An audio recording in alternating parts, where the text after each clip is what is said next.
நாடாளுமன்றம் நிகழ்ச்சிக்கு உங்களை வரவேற்கிறோம். இன்றைய நாடாளுமன்றம் நிகழ்ச்சியில் நாம் முதலில் பார்க்க போவது தேர்தல் இன்று.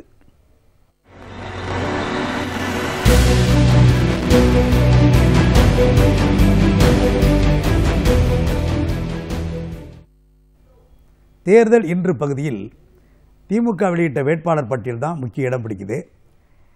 திமுக தலைவர் மு க ஸ்டாலின் 20 மக்களவைத் தொகுதிகள், அப்புறம் அந்த இடைத்தேர்தல் நடக்க இருக்கக்கூடிய 18 சட்டமன்ற தொகுதிகளில் போட்டியிடக்கூடிய வேட்பாளர்களுடைய பெயர்களை அறிவிச்சிருக்கிறார். அதை இப்போ பார்க்கலாம். நாடாளுமன்ற தேர்தல் நாடு முழுவதும் 7 கட்டங்களாக நடைபெறுகிறது. இதில் தமிழகம் மற்றும் புதுவையின் 40 தொகுதிகளுக்கு இரண்டாவது கட்டமாக ஏப்ரல் 18ஆம் தேதி ஒரே கட்டமாக வாக்குப்பதிவு நடைபெறுகிறது.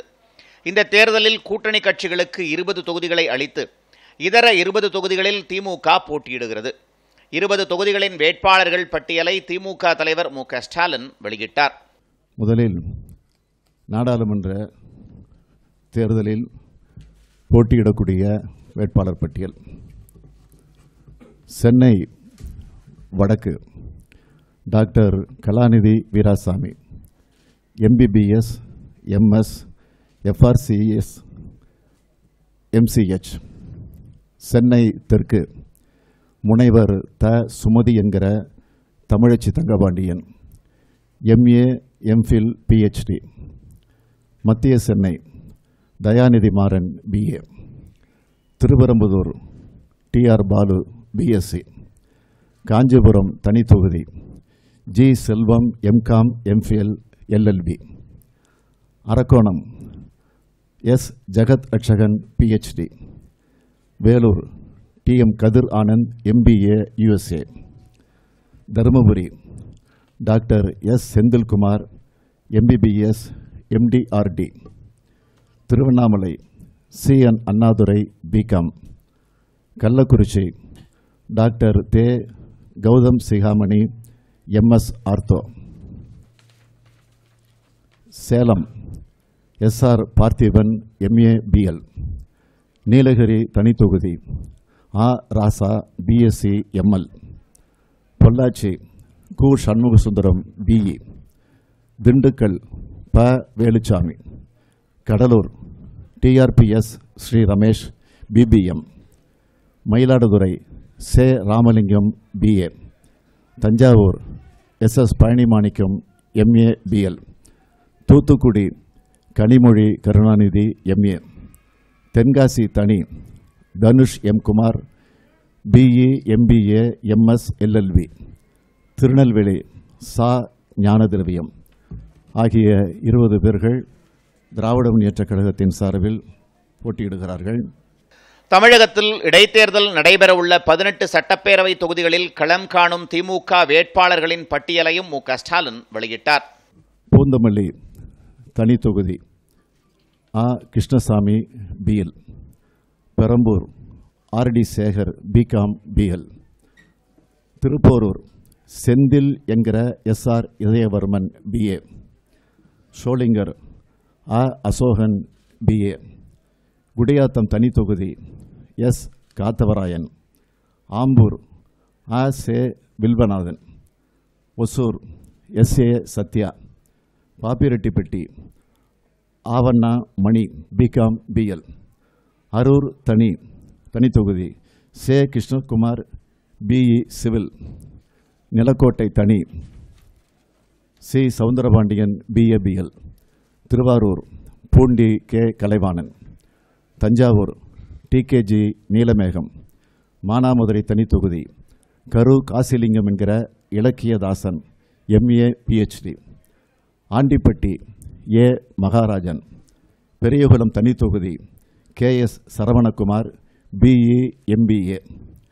பரமக்குடி தனி தொகுதி ச Sampathkumar, MBA. Sattur SV Srinivasan, BCom. Vilathikulam AC Jayakumar ஆகிய 18 தொகுதிகளுக்கான வேட்பாளர்களை நான் அறிவித்திருக்கிறேன்.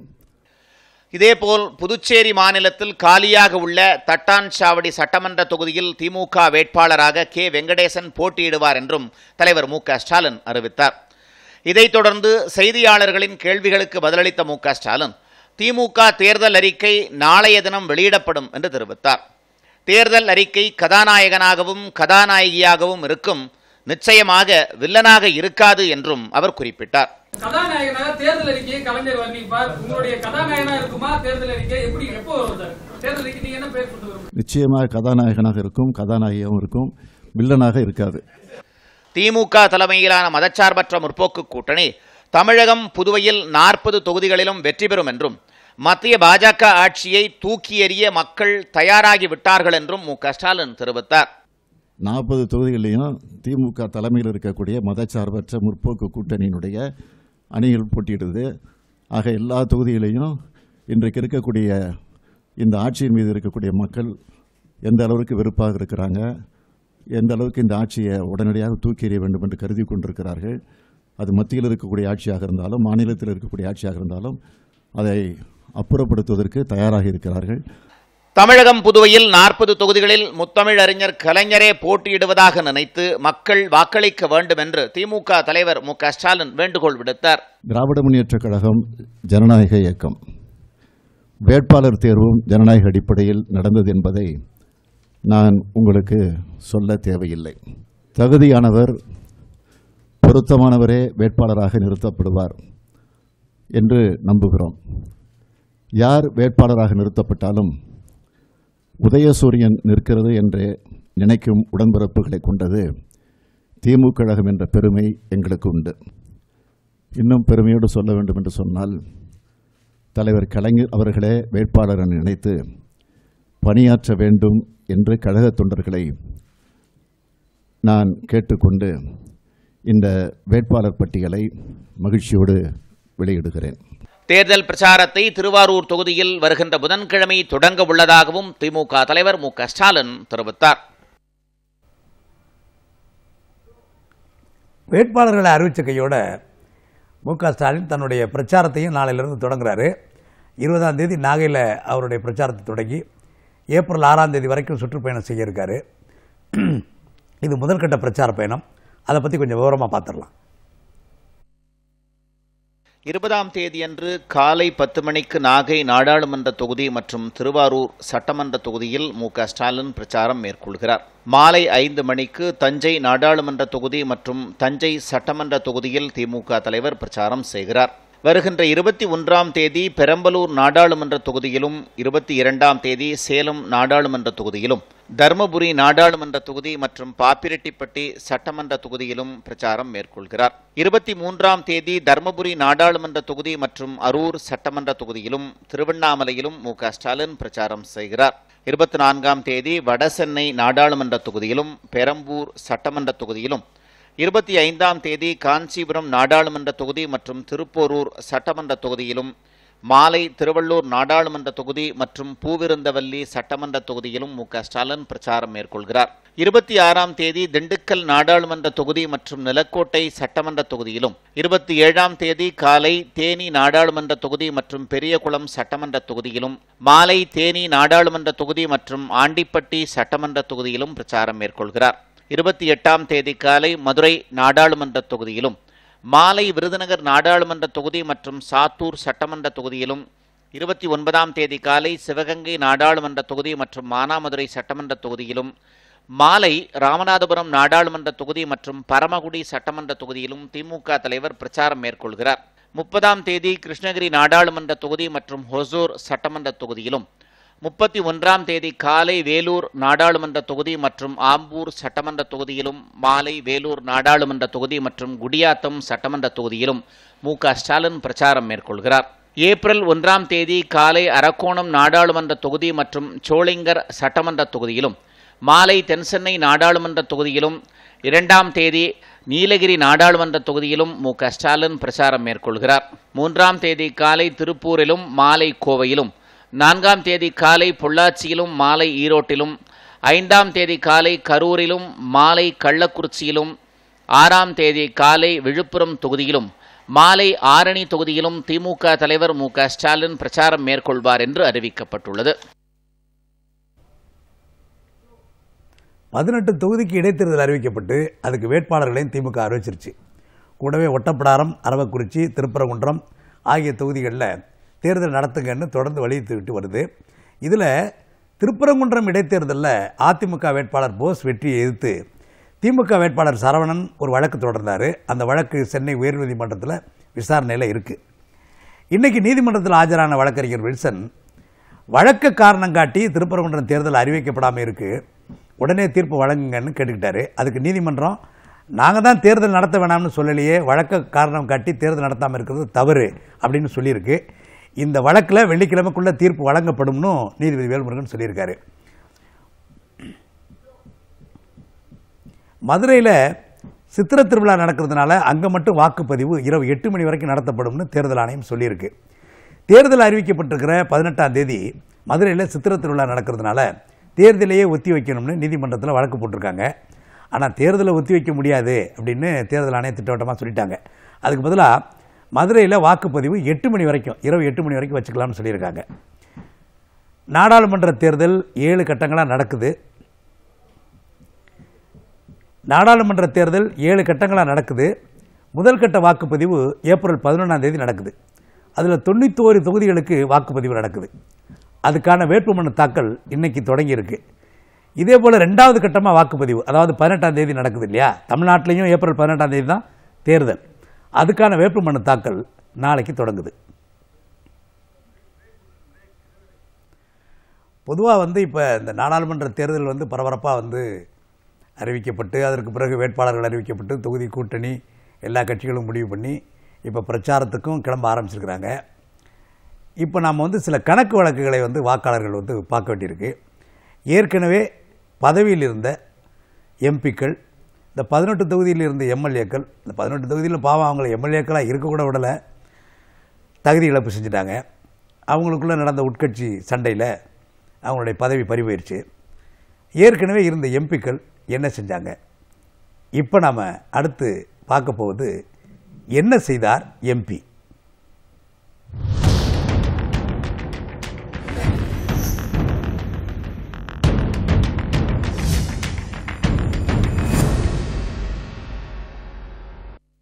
வணக்கம் நேயர்களே, என்ன செய்தார் உங்கள் எம்பி நிகழ்ச்சிக்காக தனலட்சுமி. நாடாளுமன்ற தேர்தல் தேதி அறிவிக்கப்பட்டாச்சு. கூடிய சீக்கிரம் தேர்தலும் வரப்போகுது. தமிழகத்துக்கு ஏப்ரல் 18ஆம் தேதி தேர்தல். மொத்தம் இருக்கிற தமிழகத்தில் இருக்கிற 39 தொகுதிகள், புதுச்சேரியில் இருக்கிற ஒரு தொகுதியோட சேர்த்து மொத்தம் 40 தொகுதி இருக்கு. நம்ம ஒவ்வொரு தொகுதியா பத்தி தான் விரிவா ஒவ்வொரு நாளும் பார்க்க போறோம். நம்ம முதல்ல எடுத்துட்டு இருக்கிற தொகுதி சென்னை. சென்னையில மொத்தம் 3 மக்களவை தொகுதி இருக்கு. மத்திய சென்னை, தென் சென்னை, வட சென்னை. இதுல முதலாவதா நம்ம பார்க்க போறது மத்திய சென்னை. 2014ஆம் ஆண்டு முதன்மை தேர்தல் அலுவலர் அலுவலகம் வெளியிட்ட வாக்காளர் பட்டியலை தான் நான் இப்ப சொல்ல போறேன். ஆண் வாக்காளர்கள் எவ்வளவு பேர் அப்படின்னு பாத்தீங்கன்னா 6,65,041 பேர். பெண் வாக்காளர்கள் அப்படின்னு பார்க்கும்பொழுது 6,62,377 பேர். மூன்றாம் பாலினத்தவர் அப்படின்னு பார்க்கும்பொழுது 252 பேர். இதோட நாடாளுமன்ற உறுப்பினர் எம்பி யார் அப்படின்னு பாத்தீங்கன்னா SR விஜயகுமார். இந்த நாடாளுமன்ற தொகுதிக்குட்பட்ட சட்டமன்ற தொகுதிகள் எது அப்படின்னு பாத்தீங்கன்னா வில்லிவாக்கம், எழும்பூர், துறைமுகம், சேப்பாக்கம், ஆயிரம் விளக்கு, அண்ணாநகர். அதாவது இந்த தொகுதியோட முக்கியமான பிரச்சனை, பிரதான பிரச்சனை என்ன அப்படின்னா போக்குவரத்து பிரச்சனை மிக முக்கியமான பிரச்சனையா பார்க்கப்படுது. அப்புறம் குடிநீர் பிரச்சனை. இன்னொன்று அந்த பகுதியில் சுகாதார குறைபாடும் இருக்குது. அப்புறம் மருத்துவமனையில நவீன ஆய்வகங்கள் இல்ல அப்படின்ற ஒரு பெரிய குற்றச்சாட்டு எழுந்திருக்கு. மிக முக்கியமான இன்னொரு பிரச்சனை என்ன அப்படின்னு பாத்தீங்கன்னா பறக்கும் ரயில் சாலைக்கு பக்கத்திலேயே கஞ்சா விற்கிறது போன்ற சட்டவிரோதமான செயல்களும் அங்க அதிக அளவில் நடைபெறுது. இந்த மாதிரி பல பிரச்சனைகள் அங்க பட்டியலிட்டுட்டே போலாம். இந்த பிரச்சனை எல்லாத்துக்குமே எம்பி செவிசாச்சாரா? மக்கள் என்ன சொல்றாங்க வாங்க பார்க்கலாம். சோழமேடை SR விஜயகுமார் அது தர செய்து செய்து தரலங்க. குடிநீர் தண்ணி பஞ்சம், கால்வா தூர் வார்த்தது கிடையாது, ரோடு வசதி கிடையாது, தெரு விளக்கு எரியுது கிடையாது, ஒன்றுமே செய்யலைங்க. அவர் அடுத்த எலெக்ஷன் வரப்போது அவர் ஒன்றும் வர முடியாதுங்க, டெபாசிட் வாங்க முடியாதுங்க. இந்த எம்பி SR விஜயகுமார் அவர் இது வரைக்கும் ஜெயிச்சு இந்த பக்கமே வந்தது கிடையாது. பார்த்தீங்கன்னா அது போன வருஷம் அந்த 5 வருஷத்துக்கு முன்னாடி போட்ட ரோடு தான் இப்படியே தான் இருக்குது. இது வரைக்கும் அவங்க புதுசாக எதுவும் செய்யலை. இந்த கால்வாயெல்லாம் தூர் வரேன்னு சொன்னாங்க, அதுவும் வரல. இப்போ இருக்க தண்ணி பிரச்சனை பெரும் பிரச்சனையாக இருக்குது. அதுக்கு எந்த வித நடவடிக்கையும் எடுக்காமல் இருக்காங்க. இந்த சைடு அவர் ஓட்டு கேட்டு வந்தாருன்னா கண்டிப்பாக ஓட்டு போடுற ஐடியா எங்களுக்கு கிடையாது. இங்கே நாங்கள் டெஸ்ட்புரத்தில் தண்ணி எங்களுக்கு ரொம்ப கஷ்டமாக இருக்குது. தண்ணி கஷ்டம், கோடம்பாக்கத்தில் கஷ்டத்தை நாங்கள் சொல்லிகிட்டே இருக்கோம். அந்த எம்பி கிட்டே சொல்லிட்டோம், லெட்ரு கொடுத்துட்டோம், பைப்பை மாத்திரன்னு சொல்லியிருக்காரு. தண்ணி எடுத்துன்னு வந்து கொடுங்க, ஒன்றுமே கிடையாது. தண்ணியும் கிடையாது, பைப்பும் ரெடி பண்ணல. நாங்களும் மனு கொடுத்து பார்த்துட்டோம். எதுவும் பைப் மாத்திரன்னு சொல்லியிருக்காரு, அதுவும் மாற்றல. தண்ணியும் கிடையாது. யார் எம்பின்னு சரியாக பார்க்க முடியல. அவரை எடுத்துன்னு போய் கொடுக்கும்போது ஆள் இல்லாத போது வாங்குறாங்க, எதுவும் செஞ்சு தர மாட்டேன்றாங்க. தண்ணி எங்களுக்கு மாற்றி கொடுங்க. இருக்கிறவங்க விட்டு வேறு யாராவது வரட்டும், அவங்களுக்காவது ஒரு நல்ல வழி காட்டுங்க. அவங்களாவது வந்து எங்களுக்கு ஹெல்ப் பண்ணிட்டோம். மக்கள்லாம் ரொம்ப கஷ்டப்படுறோம் நாங்கள். இப்போ நம்ம அடுத்ததாக எடுத்துட்டு இருக்க தொகுதி தென் சென்னை. இதுவும் 2014ஆம் ஆண்டு முதன்மை தேர்தல் அலுவலர் அலுவலகம் வெளியிட்ட வாக்காளர் பட்டியல் தான். ஆண் வாக்காளர்கள் எவ்வளவு பேர் அப்படின்னா 9,950 பேர், பெண் வாக்காளர்கள் 8,94,141 பேர், மூன்றாம் பாலினத்தவர் 313 பேர்.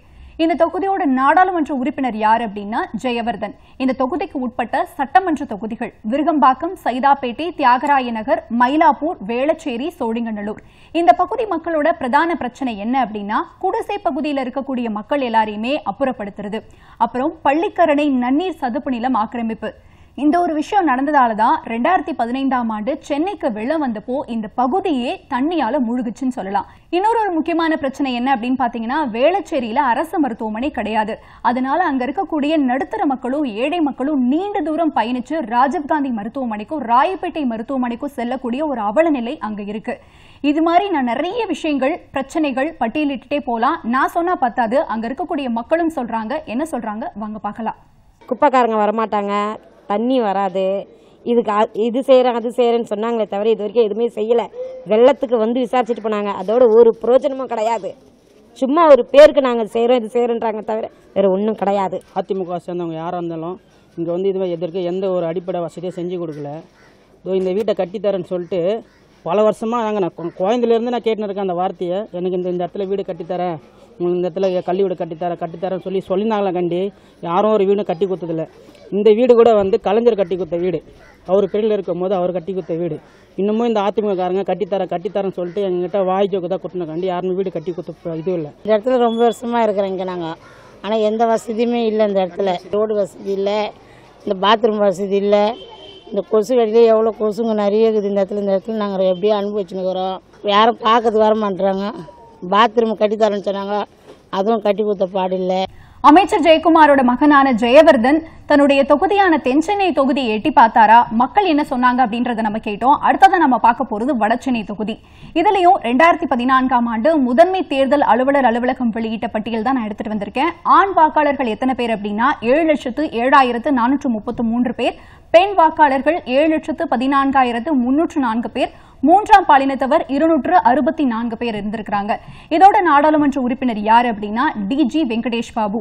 இந்த தொகுதிக்கு உட்பட்ட சட்டமன்ற தொகுதிகள் திருவொற்றியூர், ராதாகிருஷ்ணன் நகர், பெரம்பூர், கொளத்தூர், திருவேக்கா நகர், ராயபுரம். இந்த தொகுதியோட பிரதான பிரச்சனை என்ன அப்படின்னு பாத்தீங்கன்னா திமுக ஆட்சி காலத்துல கொண்டு வரப்பட்ட மூலக்கடை ஜங்ஷன் மேம்பால பணி அது கிடப்புல போடப்பட்டு அந்த பகுதி மக்களோட பல கட்ட போராட்டத்துக்கு பிறகுதான் அந்த மேம்பாலத்தையே கட்டி முடிச்சாங்க. இந்த மாதிரி அந்த தொகுதியில ஒவ்வொரு திட்டங்களையும் அந்த பகுதி மக்கள் பல கட்ட போராட்டத்துக்கு பிறகுதான் அதை நிறைவேற்ற வேண்டிய ஒரு நிலைமைக்கு அவங்க தள்ளப்பட்டிருக்கிறாங்க. இந்த மாதிரி இன்னும் நிறைய விஷயங்கள் சொல்லிக்கிட்டே போலாம். அந்த தொகுதி எம்பி பத்தி அந்த தொகுதி மக்களை என்ன சொல்றாங்க அப்படின்றத இப்ப நம்ம பார்க்கலாம். எம்பியா வந்தவர், வடசென்னை எம்பியா இருக்கிறவர் யாருன்னு பேரையே மறந்துடும் போல இருக்குது இன்னும் கொஞ்சம் சீக்கிரத்தில். இதோ இப்போ எலெக்ஷன் வந்துச்சு, அவங்க சொன்னதெல்லாம் செஞ்சாங்களான்னு கேட்டால் அவங்க என்ன சொன்னாங்கன்னு மறந்து போகிற அளவில் இருக்குது. அவர் எங்கே எப்போ வராரு, எப்போ போகிறாரு, என்ன பண்ணுறாரு, பொதுமக்கள்கிட்ட அப்ளிகேஷன் வாங்குறாரான்னு கூட தெரியல. தொகுதி நிதியெல்லாம் வந்து எங்களுக்கே தெரியும், அவர் நிதி இருக்குன்றது எங்களுக்கு தெரியும். அது அவர் எதுக்கு செலவு பண்ணாருன்றது எந்த வித ஒரு இதுவுமே இல்லையே. ஏதாவது ஒன்று செலவு பண்ணிட்டு போர்டு போட்டுருந்தாருன்னா எங்களுக்கு தெரியும். அவர் எதையுமே செஞ்ச மாதிரியே தெரியலையே. இது வரைக்கும் எதுவும் பண்ணலை. இப்போ இருக்கிற சிட்டிங் எம்பி DG வெங்கடேஷ் பாபுன்னு சொல்கிறாங்க, ஆனால் அவர் எதுவும் செஞ்ச மாதிரி தெரியல. ஆனால் எனக்கு இதே முடிய போகுது, பீரியடே முடிய போகுது. நானும் தெரிஞ்சு நான் பார்த்தது கூட கிடையாது. அவர் நமக்கு எப்பவுமே இந்த மாதிரியான ஒரு வாய்ப்பு கிடைக்காது. 5 வருடத்துக்கு ஒரு முறை தான் இந்த வாய்ப்பு நமக்கு கிடைக்கும். ஸோ சிந்திச்சு செயல்படுங்க. லாஸ்டா ஒரே ஒரு விஷயம் மட்டும் சொல்லிட்டு போயிடுறேன். இலை துளிர்க்கிறதாகட்டும், பூ மலர்றதாகட்டும், காய் கனியாகட்டும், இதுக்கு எல்லாத்துக்குமே அடிப்படை விஷயம் சூரிய வெளிச்சம் மட்டும்தான். நன்றி நேயர்களே, மீண்டும் ஒரு நிகழ்ச்சியில் சந்திக்கலாம். நாடாளுமன்றம் நிகழ்ச்சியில் நாம் அடுத்து பார்க்க போகிறது செய்திக்கு பின்னால்.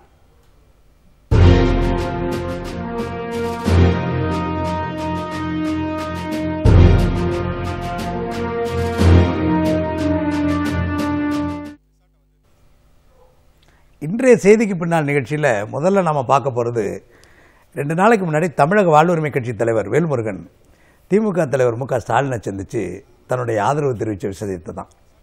விவசாய பிரதிநிதிகள், பணியேறும் தொழிலாளர்கள், பல்வேறு தரப்பினர் திமுக தலைவர் மு க ஸ்டாலினை சந்தித்து தங்களோட ஆதரவை தெரிவிச்சிட்டு வராங்க. இந்த நிலையில் தமிழக வாழ்வுரிமை கட்சி தலைவர் வேல்முருகனும் திமுக கூட்டணிக்கு தன்னோட ஆதரவை தெரிவித்தார். அதுக்கப்புறம் அவர் சில அதிரடி கருத்துக்களையும் தெரிவித்தார். அது என்னன்னு இப்போ பார்த்துருவோம்.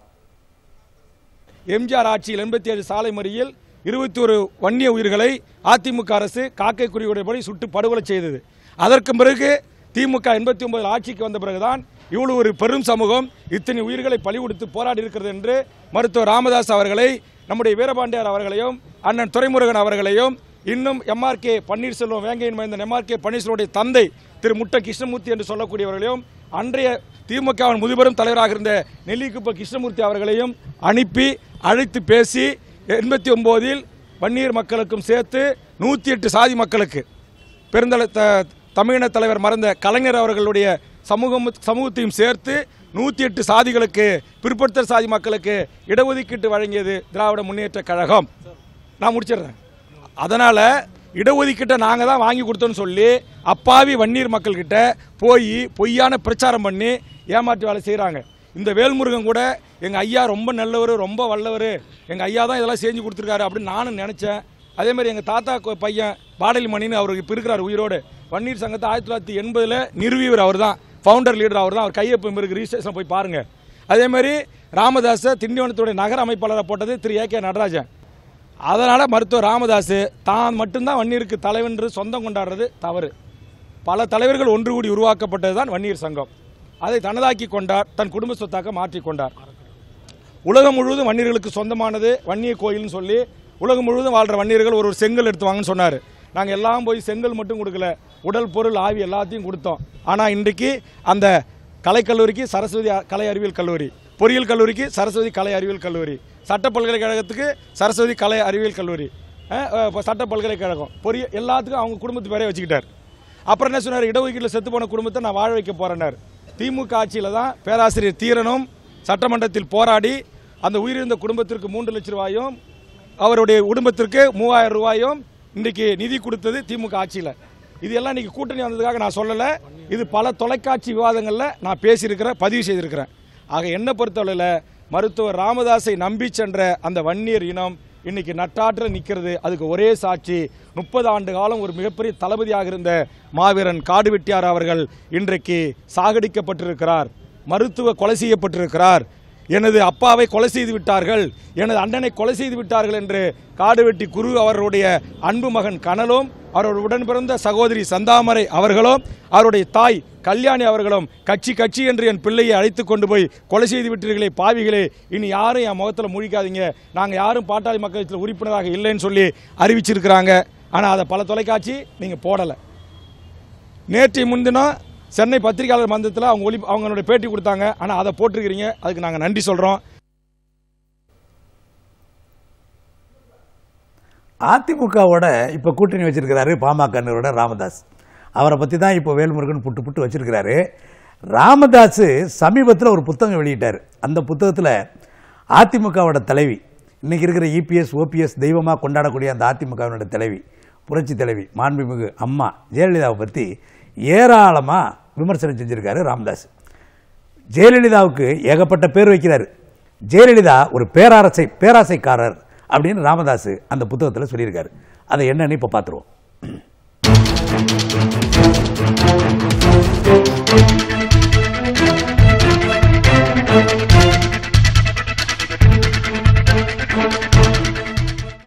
நந்தவனத்திலோர் ஆண்டி, அவன் 4 மாதமாய் குயவனை வேண்டி கொண்டு வந்தான் ஒரு தோண்டி, மெத்த கூத்தாடி போற்றுடை தாண்டி என்பதற்கேற்பத்தான் 1998 ஆண்டு மக்களவைத் தேர்தலில் ஜெயலலிதா செயல்பட்டார் என அப்போது கூட்டணியில் இருந்த பாமக ராமதாஸ் தங்கள் கூட்டணியின் யோகியதை விவரிக்கிறார்.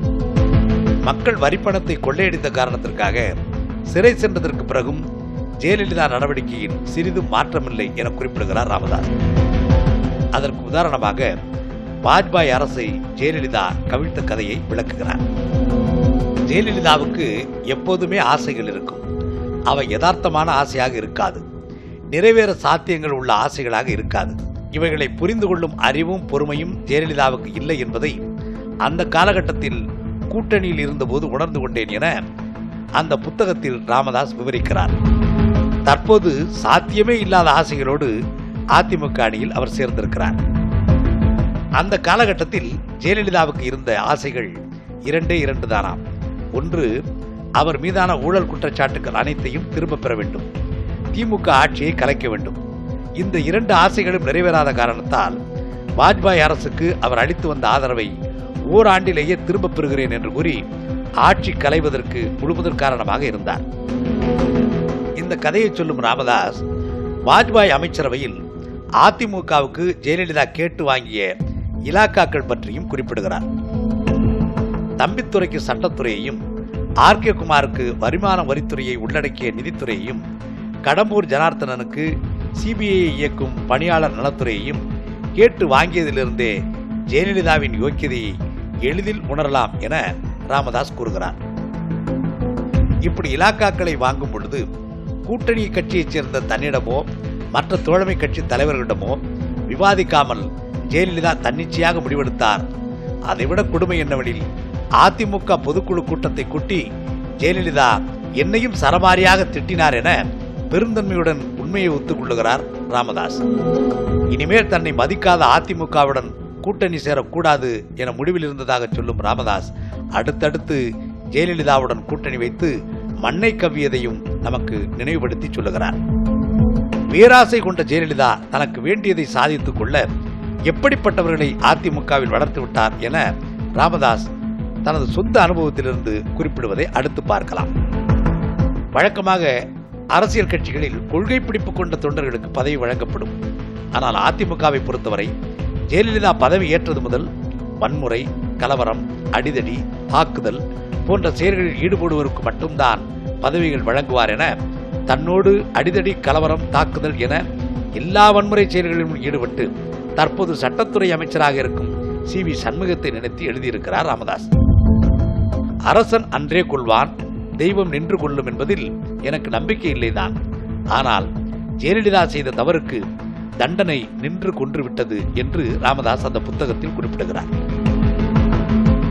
ஆசைப்படுவது தவறல்ல, பேராசைப்படுவதுதான் மாபெரும் தவறு என்று ஜெயலலிதாவுக்கு மட்டுமல்ல, தற்போது அம்மாவின் ஆட்சி என்று சொல்லிக் கொள்ளும் எடப்பாடி, ஓபிஎஸ் இணையருக்கும் அறிவுரை வழங்குகிறார் ராமதாஸ். அந்த அறிவுரையை அவர்கள் கேட்பதற்கு ஏதுவாக அவர்கள் பக்கமும் ராமதாஸ் போய் சேர்ந்து விட்டார். ஆனால் தற்போது எடப்பாடியும் ஓபிஎஸும் ஆசைப்பட்டார்களா, பேராசைப்பட்டார்களா என்பதை பற்றி பின்னொரு நாளில் ராமதாஸ் இன்னொரு புத்தகம் எழுதினாலும் ஆச்சரியப்படுவதற்கில்லை.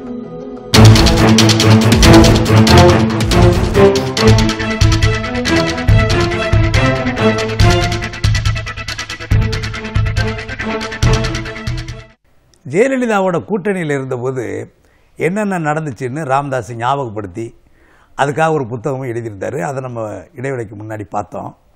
இப்போ இந்த தேர்தல் காலத்தில் நமக்கும் சில விஷயங்கள் நினைவுக்கு வருது. நாடாளுமன்ற நிகழ்ச்சியில் நம்ம அடுத்து பார்க்க போகிறது அதுதான்.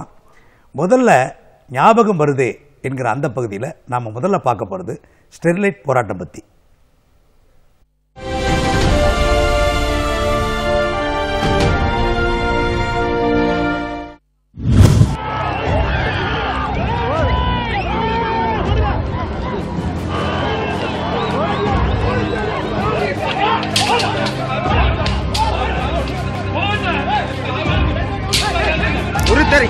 ஒரு சின்ன பையனை போட்டு எத்தனை பேர் அடிக்கிறாங்க? ஒரு சின்ன பையனை போட்டு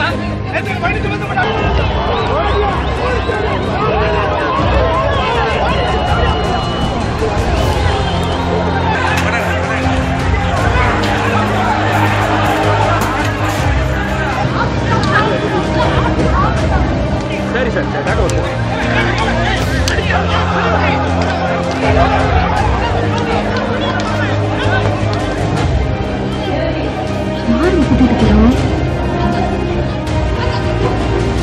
சின்ன பையன் அடிக்காம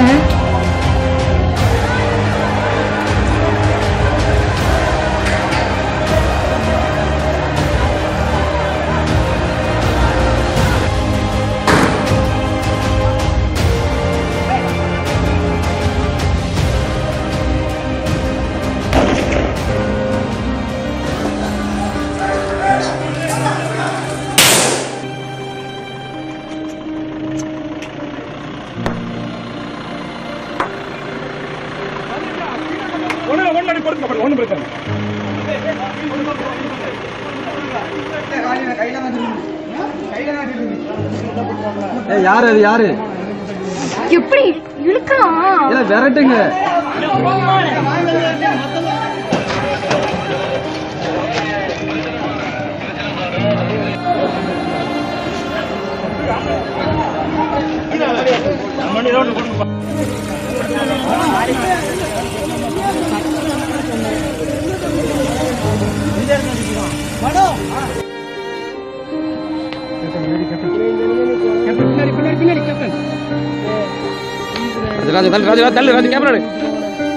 எனக்கு என்னாச்சுன்னு தெரியணும் வெளியே வந்து நீ பார்க்கணும்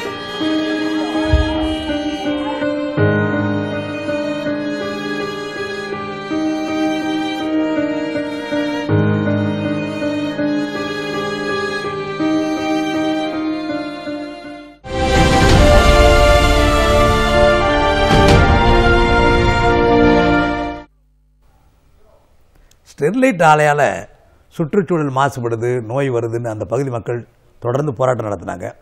ஆனால் இதுக்குமே கவலைப்படாத மாநில அரசு கடைசியாக போராட்டத்தில் ஈடுபட்ட மக்கள் மேலே துப்பாக்கிச் சூடு நடத்தி 13 பேர் அதில் உயிரிழந்து கடைசியாக ஆலைக்கு சீல் வைக்கிறோம்னு சொன்னாங்க. இதை முதல்லே செஞ்சுருந்தா இவ்வளவு எதிர்ப்பு இல்லை, இழப்பு இல்லை. 13 பேர் செத்து போனதுக்கு அப்புறம் தான் ஆலைக்கு சீல் வைக்கணுமா? இந்த மாநில அரசு தான் இப்படி இருக்குன்னா மத்திய அரசு அதுக்கு மேலே. பிரதமர் மோடி இப்போ தேர்தல் வந்துட்டதால் உள்ளூர்லேயே இருக்கார். இல்லைன்னா அவர் எப்போயுமே வெளிநாட்டு வாழ் பிரதமர் தான். அது வேற நமக்கு ஞாபகம் வருது.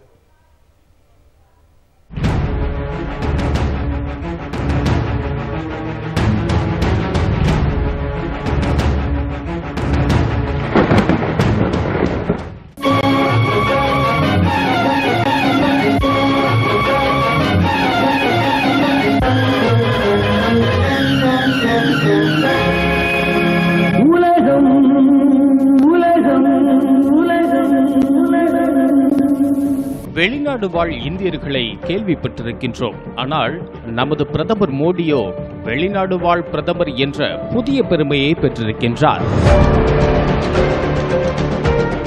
இதுவரையிலான இந்திய பிரதமர்களிலேயே அதிக வெளிநாட்டு பயணங்களை மேற்கொண்டவர் நமது மோடிதான். தனது 5 ஆண்டு கால ஆட்சியில் 192 நாட்கள் வெளிநாடுகளிலேயே காலத்தை கழித்திருக்கின்றார் மோடி. கணக்கிட்டு பார்த்தால் ஒவ்வொரு 10 நாட்களுக்கும் ஒருமுறை அவர் வெளிநாடு சென்றிருக்கின்றார். ஒரு பிரதமர் வெளிநாடுகளுக்கு செல்வது ஒன்றும் குற்றமில்லை. அதன் மூலம் நாட்டுக்கு ஏதேனும் நன்மை விளைந்திருக்கின்றதா என்பதுதான் முக்கியம். மோடி ஆஸ்திரேலியா சென்றார். இதன் மூலம் இந்தியர்களுக்கு என்ன நன்மை? எதுவும் இல்லை. மாறாக நன்மை அடைந்தவர் அதானி மட்டுமே. ஆஸ்திரேலியாவில் அதானி குழுமம் மேற்கொண்டு வரும் பிரம்மாண்ட சுரங்கப் பணிகளுக்கு ஸ்டேட் பேங்க் ஆஃப் இந்தியாவில் சுமார் 6000 கோடி ரூபாய் கடன் பெறுவதற்கே அந்த பயணம் பயன்பட்டது. 2002ஆம் ஆண்டில் மோடி குஜராத் முதல்வராக இருந்தபோது ஆயிரக்கணக்கான முஸ்லிம் மக்களை பாரதிய ஜனதா கட்சியினர் வெறித்தனமாக கொலை செய்தனர். இந்த கொலைவெறி தாண்டவத்தை மோடியும் அவரது அரசின் அத்தனை துறைகளும் தலைமை ஏற்று நடத்தின. இதைத் தொடர்ந்து மோடியை நாட்டுக்குள் விடமாட்டோம் என்று சொல்லி விசா வழங்குவதற்கே அமெரிக்கா மறுத்தது. பிரதமர் ஆன பிறகு அவர்கள் வேறு வழியின்றி தங்கள் நாட்டுக்குள் மோடியை அனுமதித்தனர். மோடியின் பயணத்தில் கவனிக்கத்தக்க ஒரு அம்சம் இருக்கின்றது. கடந்த 5 ஆண்டுகளில் டிசம்பர், ஜனவரி, பிப்ரவரி மாதங்களில் மோடி எந்த வெளிநாட்டுக்கும் செல்லவில்லை. மாறாக அவருடைய 94 வெளிநாட்டு பயணங்களில் 38 பயணங்கள் ஏப்ரல், மே, ஜூன் மாதங்களில் இடம்பெற்றுள்ளது. அது இந்தியாவின் கோடை காலம். இந்தியாவில் வெயில் காலம் தொடங்கினால் மோடி ஒரு வெளிநாட்டு பயணத்திற்கு திட்டமிட்டிருப்பது தெளிவாகின்றது. 2016 நவம்பர் 8ஆம் தேதி 1000, 500 ரூபாய் நோட்டுகள் செல்லாது என்று அறிவித்து மக்களை ஏடிஎம் வாசலில் நிறுத்திவிட்டு மோடி கிளம்பி தாய்லாந்துக்கு போய்விட்டார். 4 ஆண்டுகளில் பிரதமரின் பயண செலவு மட்டும் 2021 கோடி ரூபாய் என்கின்றது மத்திய அரசின் அதிகாரப்பூர்வ தகவல்.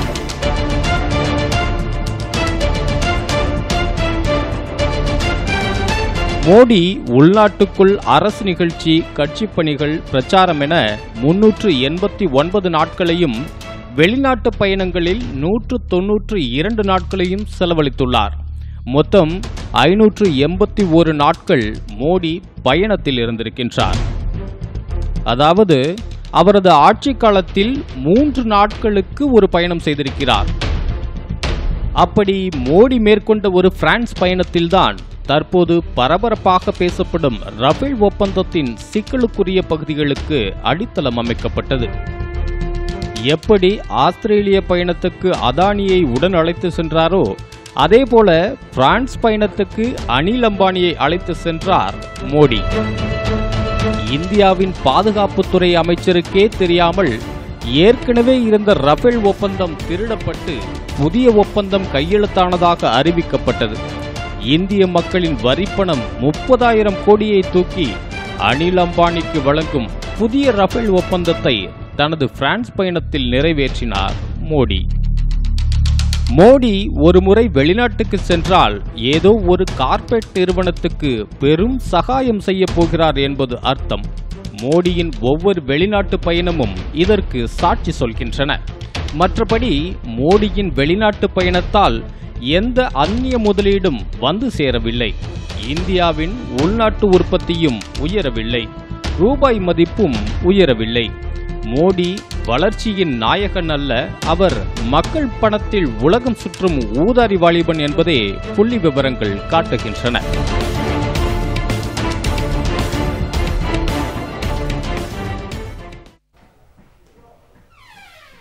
உலகம் சுற்றும் ஊதாரி வாலிபனை பொறுத்து பார்த்தோம். அடுத்து வருவது வலைக்கிண்டல். இன்னைக்கு வலைக்கிண்டல்ல அதிமுக அரசு பத்தியும் சௌக்கிடார் மோடியை பத்தியும் யார் யாரெல்லாம் என்னென்ன கலாய்ச்சிருக்காங்கன்னு இப்ப பாக்கலாம். திண்டிவனத்தை தாண்டினா இவங்க யாருன்னே தெரியாது, இவங்க திண்டுக்கல்ல போட்டிடுறாங்களாம், அதை கலாய்ச்சி போட்டிருக்கிறாரு நம்ம மேஜர் சுந்தரராஜன். திண்டுக்கல் நாடாளுமன்ற தொகுதிக்கு வேட்பாளர் தேவையா, இப்படிக்கு பெரிய மாம்பழம் சின்ன மாம்பழம். இப்ப நம்ம மீம் ஒண்ணு பாக்கலாம். விடுமுறை எடுத்தாவது தேர்தலில் வாக்களியுங்கள், பிரதமர் மோடி. 1000 ரூபாய் 500 ரூபாய் நோட்டை மாத்தவே நாங்க லீவ் எடுத்தோம், உங்களை மாத்த லீவ் எடுக்க மாட்டோமா என்ன? இந்த மீம்ஸ் கிரியேட்டர்ஸ்க்கு மோடி ஏதாவது ஒரு விஷயம் பண்ணிட்டா போதும், போட்டு கலாய்ச்சி எடுத்துருவாங்க. அதுவும் மோடி சௌக்கிடார்னு பேரை மாத்தினாரு. மீம்ஸ் கிரியேட்டர்ஸ்லாம் கலாய்ச்சி தள்ளிட்டாங்க. இப்போ அது சம்பந்தமான ஒரு மீமை பார்க்கலாம். Narendra Modi transformation level chowkidar. மோடி சௌக்கிடார்னு போட்டதுதான் போட்டாரு. ராகுல் காந்தியும் நல்லா நடுவில் புகுந்து கலாய்ச்சிட்டாரு. அது என்னன்னு இப்ப பார்க்கலாம். Defensive tweet mister Modi, you feeling a little guilty today? அதாவது மோடி அவர்களே, நீங்க காவலாளின்னு சொன்னீங்க, அது ஏழைகளுக்கா இல்ல முதலாளிகளுக்கா, அதை மட்டும் கொஞ்சம் சொல்லிட்டா நல்லது. தானே தலைவி தமிழிசை பத்தி உளவாளின்றவர் ஒரு ட்வீட் போட்டிருக்காரு. சரி, தமிழிசை எங்கப்பா நிக்குது அப்படின்னு சொல்லி கேட்டிருக்காரு. அதுக்கு ஆழ்தோட்ட பூபதின்றவரு செம்ம கலாய்ச்சிட்டு இருக்காரு. அது என்னன்னா, தெருமுக்குல நிக்குதாம்பா அப்படின்னு. The advertisement ahead of its time. Chowkidar ji madam, நான் சொன்னது இப்போ உங்களுக்கு நல்லாவே புரிஞ்சிருக்கும் நான் எதை பத்தி சொல்ல வரேன் அப்படின்ட்டு. சௌக்கிடார்னு கூப்பிட்டா கொல்லக்காரன் ஜி மேடம் அப்படின்னு சொல்றாரு. இப்ப சௌக்கிடார்னு நம்ம யார சொல்றோம்னு உங்களுக்கு நல்லாவே புரிஞ்சிருக்கும். செக்யூரிட்டி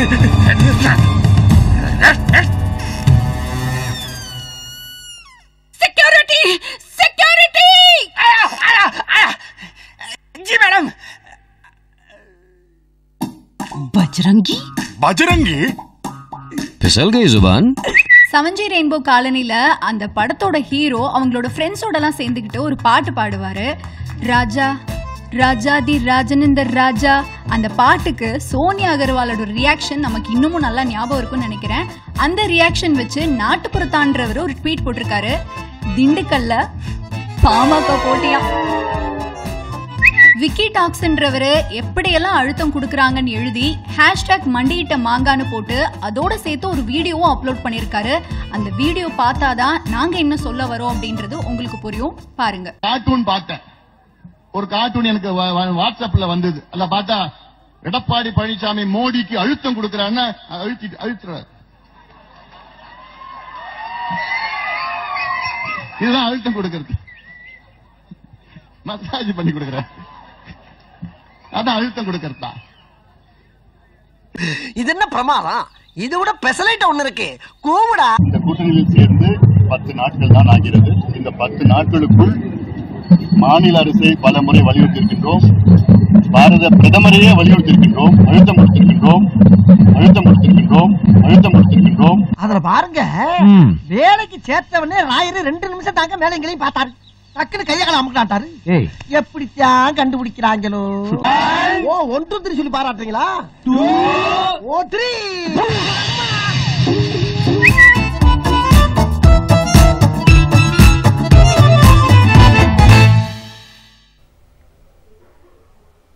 நாடாளுமன்றம் நிகழ்ச்சியில் கடைசியா ஒரு சின்ன புள்ளி விவரத்தை பார்த்துடலாம்.